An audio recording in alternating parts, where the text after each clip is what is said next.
बिस्मिल्लाहिर्रहमानिर्रहीम। अस्सलाम वालेकुम। लैला का ताल्लुक सऊदिया और मजनू का यमन से था। ये हजरत इमाम हसन रजी अल्लाह ताला अन्हा के दौर में थे। उन्हें मजनू का लक़ब भी हजरत इमाम हसन रजी अल्लाह ताला अन्हा ने दिया था। लैला मजनू बुनियादी तौर पर एक अरबियुल असल दास्तान है। इसमें बयान करदा किरदार तारीखी तौर पर साबित माने जाते हैं कि लैला मजनू दो हकीकी शख्सियात थीं।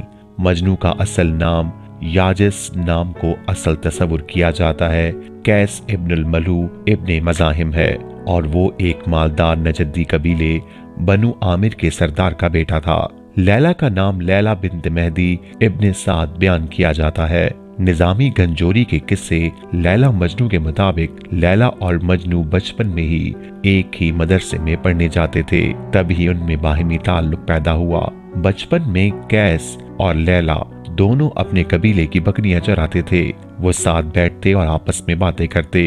कैस की तवज्जो तालीम के बजाय लैला की तरफ रहती, जिस पर उस्ताद से उसे सजा मिलती, मगर उस्ताद की छड़ी कैस के हाथों पर पड़ती और दर्द लैला के हाथों पर होता।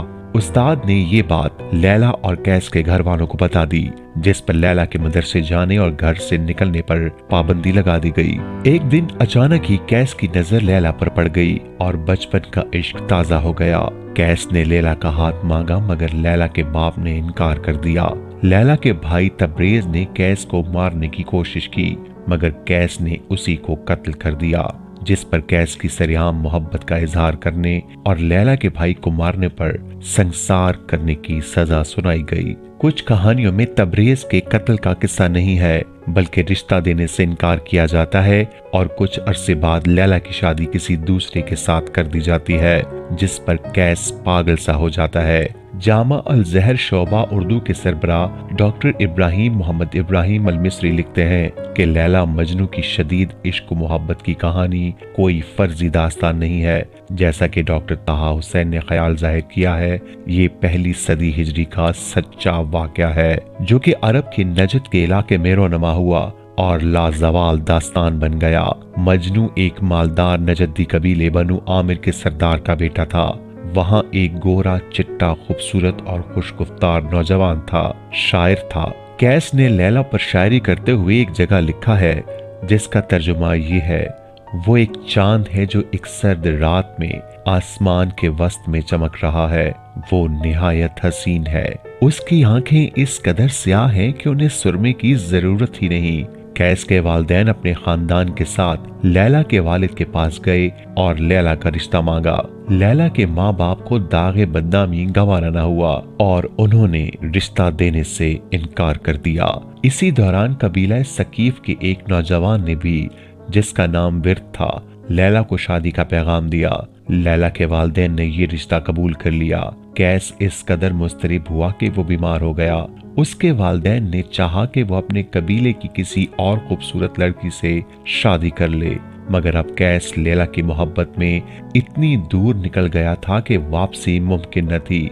रफ्ता रफ्ता कैस की हालत ऐसी हो गई कि उसे अपने तन बदन का होश न रहा। लोगों ने कैस के बाप को मशवरा दिया कि वो इसे मक्का ले जाए और बैतुल्लाह की पनाह में दुआ मांगे। कैस का बाप अल मलू इसे लेकर मक्का गया और हरम शरीफ में इससे कहा कि गुलाफ काबा से लिपटकर लैला और उसकी मोहब्बत से निजात की दुआ मांगे। उसके जवाब में जब कैस ने ये दुआ मांगी, ऐ अल्लाह मुझे लैला और इसकी कुर्बत अता फरमा, तो अल मलू कैस को वापस ले आए। रास्ते में उसने एक जगह पहाड़ी पर अपने आप को गिराने की भी कोशिश की, मगर लोगों ने पकड़ लिया। अपने कबीले में वापस पहुंचकर कैस का बाप एक बार फिर लैला के बाप के पास गया ताकि उसे लैला की अपने बेटे से शादी पर आमादा करने की कोशिश करे, मगर फिर इनकार हो गया। लैला की शादी उस दूसरे लड़के से कर दी गई जिसका पैगाम आया था। लैला खुद भी कैस की मोहब्बत में गिरफ्तार थी, मगर खानदान की नेक नामी और वालिदैन की अताअत से मजबूर थी। कैस को ये मालूम हुआ कि लैला की शादी हो गई है तो उस पर कयामत टूट पड़ी। उसका जहनी तवाजुन बिगड़ गया। वो अपने वजूद को भूल गया और गोशा नशीन हो गया और फिर एक दिन सहरा में निकल गया। लैला को आवाजें देता, पहाड़ों, दरख्तों, जंगली जानवरों से पूछता, लैला कहाँ है। इसी हाल में एक दिन उसकी नजर एक हिरनी पर पड़ी। वो इसके पीछे पीछे हो लिया और निगाहों से ओझल हो गया।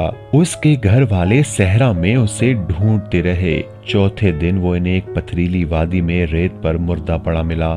रिवायात के मुताबिक लैला भी शायरा थी और यही चीज है जिसने उस मोहब्बत भरे किस्से को एक अलमिया बना दिया जिसके लिए दिल और आंखें रोते हैं। ये मुमकिन तो था कि ये मोहब्बत शादी पर मुतनज हो जाती और खुशियों भरी जिंदगी उन्हें हासिल होती, मगर तकदीर के आगे तदबीर का कहां बस चलता है।